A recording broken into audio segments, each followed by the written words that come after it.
rounds in our co-feature bout of the evening. Here are the score totals from our judges at ringside. Karen Holderfield and Jeff Sinnott score the bout 58-56. Marcus Danforth sees the contest 60-54 for your winner by unanimous decision from Quad Cities, Illinois, representing Acapulco, Guerrero, Mexico, Lindbergh, El Gallito Ponce.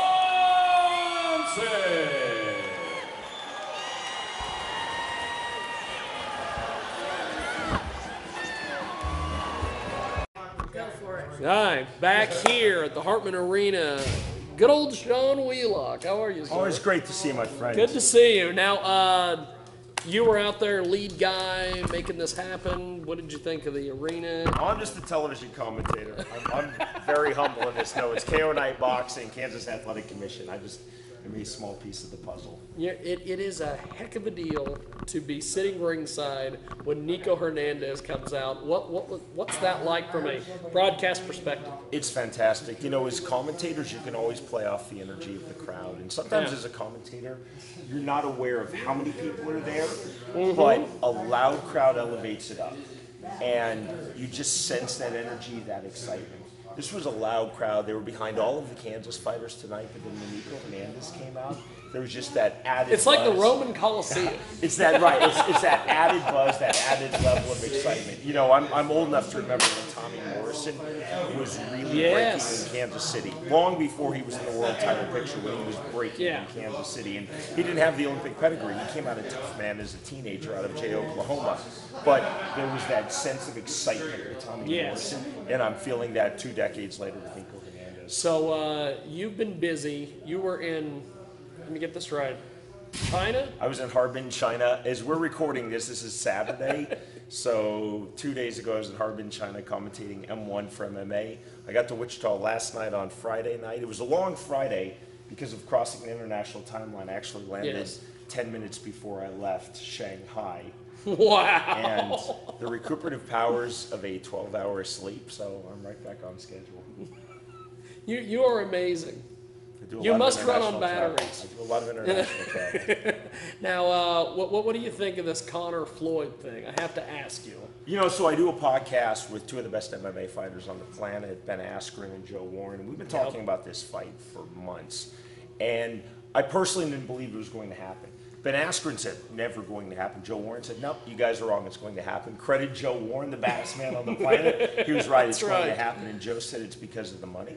And that's really what it is. Yeah. What I will say is, if the Fertitta brothers still own the UFC, I don't think this fight happens. I don't think under that corporate philosophy, some people call it ego or greed, but I think it's a corporate philosophy. They would not have allowed their biggest star, and the biggest star in all of MMA, to go fight for a rival promotion, regardless of the sport. Yeah. But it's a new day for the UFC under these owners, WME, IMG, the majority owners. So the UFC has nothing, and I mean nothing, to do with this promotion. Oh yeah, from top to bottom. Look no further than the posters. You don't see the UFC on there anywhere.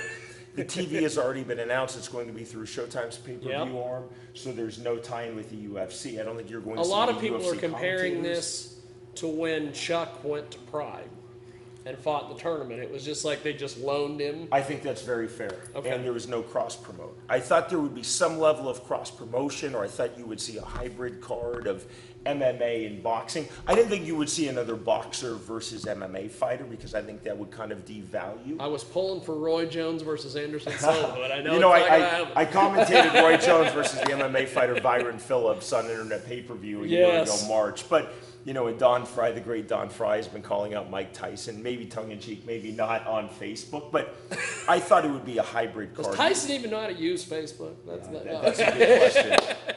On maybe some UFC fights under this co-promotional banner, and then some boxing matches, and then you would culminate with this. But absolutely not. Straight boxing. This is a Showtime broadcast. Yep. This is a Floyd Money Mayweather production, promotion. Yep. This is their show. Conor McGregor is just visiting. As for the fight itself, yeah, he's just visiting. You're right. I think it's as big of a squash in boxing as it would be as big a squash if they were doing MMA. And if you just look at the basic footwork, the punch delivery, I think it's trying to equate and say, well, What if Roger Federer played Tiger Woods? Who would win? Well, golf or tennis? Yeah, but they both swing something. It doesn't mean anything. Yeah. I don't see even a puncher's chance for Conor McGregor. Saying that, I'm a big Conor McGregor fan. Yeah. I'm a huge Conor McGregor fan.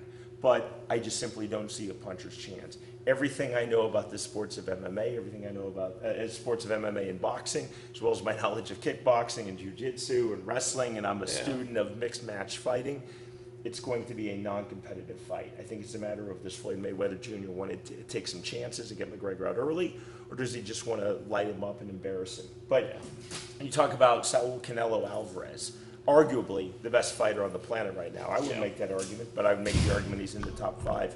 Couldn't find Mayweather to hit him. Manny Pacquiao, one of the greatest fighters of the last 25 years, one of the greatest fighters in the history of boxing, couldn't find Mayweather to hit him. Yeah. Andre Berto, a very good fighter, B-plus level fighter, Mayweather's last bout, couldn't find him to hit him. How's Floyd Mayweather, or sorry, how's Conor McGregor, with a pro boxing record of 0-0, going to find Floyd Mayweather Jr.? Regardless of what people think of Mayweather, he's the best defensive fighter of his generation, and one of the top 5 defensive fighters of all time, and I think one of the top 15 fighters of all time. But you're going to watch, I'm going to watch, most people out there are going to watch. I think it's going to break the pay-per-view record. I think it'll cross 6 million, and I think they're both going to walk away with over $100 million. Wow. Okay, before I let you go, I always have to ask one professional wrestling question. I'm ready. What is going to be the main event of WrestleMania next year? I pray you don't say Roman Reigns and Brock Lesnar. Yeah, no, I don't think so. It's interesting. And, you know, one thing, being a kayfabe guy as a little kid and all the way through now into adulthood, no one's ever retired, are they? No. Nobody is ever retired. Is The Undertaker really retired? You never know. You never know. And then there are so many stars they could pull out. They could pull out Dwayne "The Rock" Johnson. Goldberg, he was retired. Well, now he's back.